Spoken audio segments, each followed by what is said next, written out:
So they're using this opportunity, this war in Eastern Europe, to shut down domestic dissent in the United States. And you're seeing it, as always, in our allies first. Several of them, including Canada, have banned journalists who don't agree with their view of the war. Again, if we're going to protect democracy, that should start at home.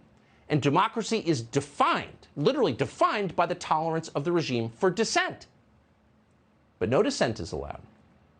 So they've pulled RT off the airwaves in Canada. We did that long ago. And that led Mother Jones Magazine to ask this question today. Quote, both RT and Sputnik air in the United States too. Untrue, but whatever, they don't know.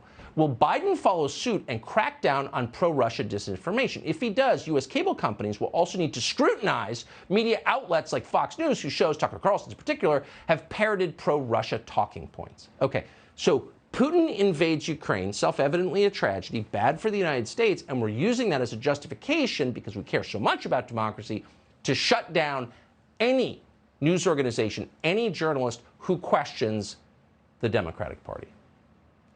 Okay. How did we get here, anyway? How corroded have these people become that they're calling for government censorship of dissent and telling us they're defenders of democracy? That's just the beginning. Anyone who supports voter ID laws is a Kremlin agent, too. You seeing how they're going to use this? Here's Nancy Pelosi and Barbara Lee to explain.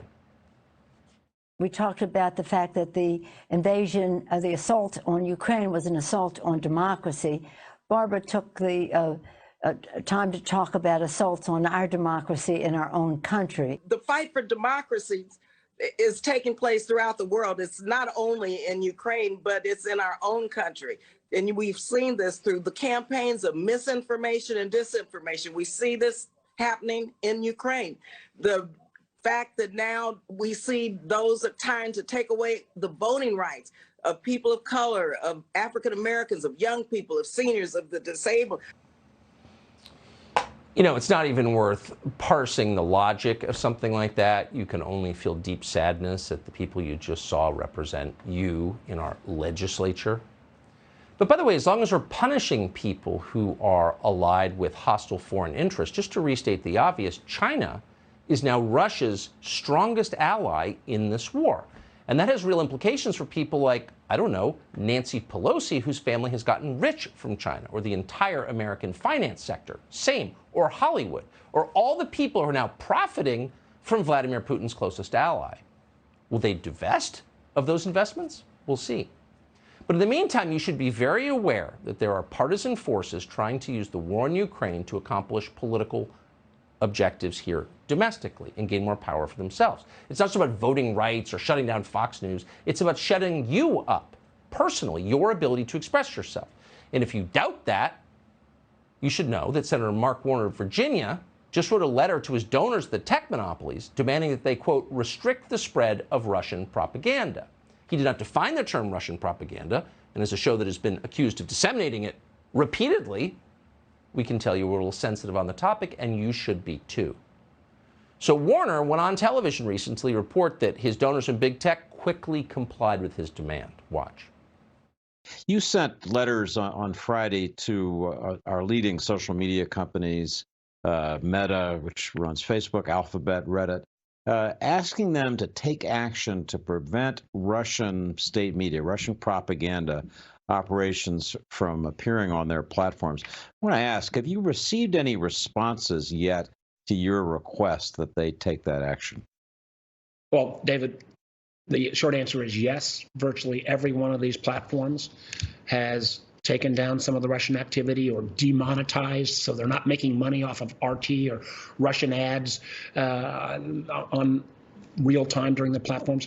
That's good. I commend these platforms. So contrast that clip with the one from MSNBC we just played. The first is when dumb people do propaganda and tell you that Russia invading Ukraine is somehow about racism in the American South or something. I mean, it's nonsensical. What you just saw is what happens when smart people do propaganda. The CIA shill on the left, the Intel Committee chairman on the right. You'll notice that the CIA shill said Russian state media or Russian propaganda. Just to be completely clear, Warner is not talking about banning Russian state media. He's talking about banning Russian propaganda, a term that he gets to define. He's talking about censoring the opinions of Americans. Now, to be clear, that is not allowed in a democracy. In a democracy, citizens who rule have an absolute right to have any opinion they want, period. That's not an ancillary freedom. That's not just some like random thing that we have as an added bonus as Americans. That freedom of speech, freedom of conscience, is the central freedom we have. It's the whole point of the country.